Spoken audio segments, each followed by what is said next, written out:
और इसी बीच एक बड़ी खबर का रुख कर लेते हैं। बीआरएस नेता के कविता की बढ़ी मुश्किलें।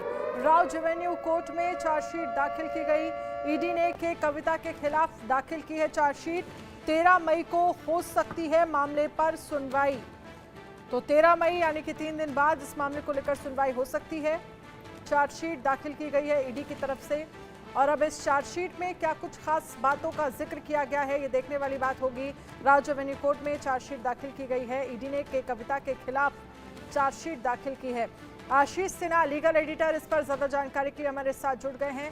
आशीष, के कविता के लिए जो चार्जशीट दाखिल की गई है के कविता के खिलाफ, क्या बातें उसमें ईडी की तरफ से लिखी गई हैं? देखिए, ये एक्सक्लूसिव जानकारी है जो हमारे पास ईडी के सोर्सेज से आई है। ये 7वीं चार्जशीट है दिल्ली आबकारी नीति मामले में जो ईडी द्वारा दाखिल की गई है। इस 7वीं चार्जशीट में के कविता को आरोपी बनाया गया है। सबसे अहम सवाल ये था कि क्या के कविता और अरविंद केजरीवाल इन दोनों का नाम एक साथ होगा जो चार्जशीट दाखिल होगी। लेकिन अब सूत्रों के मुताबिक ये तय हो गया है कि के कविता के खिलाफ ये चार्जशीट फाइल हुई है। सूत्र ये बता रहे हैं कि अगले हफ्ते दिल्ली के मुख्यमंत्री अरविंद केजरीवाल के खिलाफ जो ईडी है वो चार्जशीट दाखिल करेगी। जो ईडी की चार्जशीट है उसमें साउथ ग्रुप की जो लॉबी थी उसका किंगपिन बताया गया है के कविता को।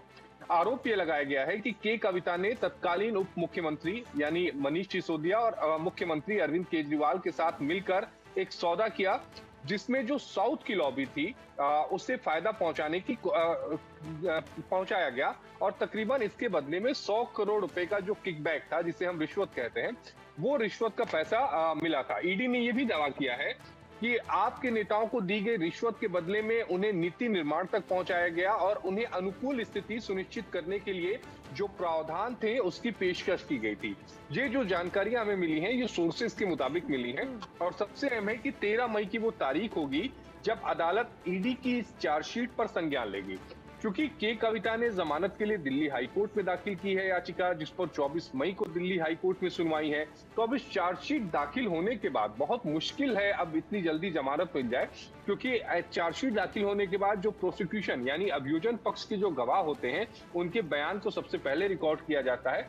क्योंकि निचली अदालत ने भी जमानत याचिका के कविता की खारिज करते हुए कहा था कि के कविता बेहद प्रभावशाली महिला है और अगर वो जमानत पर बाहर आती हैं जैसा ईडी ने कहा तो वो गवाहों को प्रभावित कर सकती है, सबूतों के साथ छेड़छाड़ कर सकती है। तो के कविता की राह मुश्किल हो गई है, लेकिन सोर्सेज ये भी बता रहे हैं कि अगले हफ्ते दिल्ली के मुख्यमंत्री अरविंद केजरीवाल के खिलाफ भी आरोप पत्र दाखिल होगा। ठीक है, बहुत बहुत शुक्रिया तमाम जानकारी के लिए। तो के कविता की मुश्किलें फिलहाल बढ़ती हुई नजर आ रही हैं और वहीं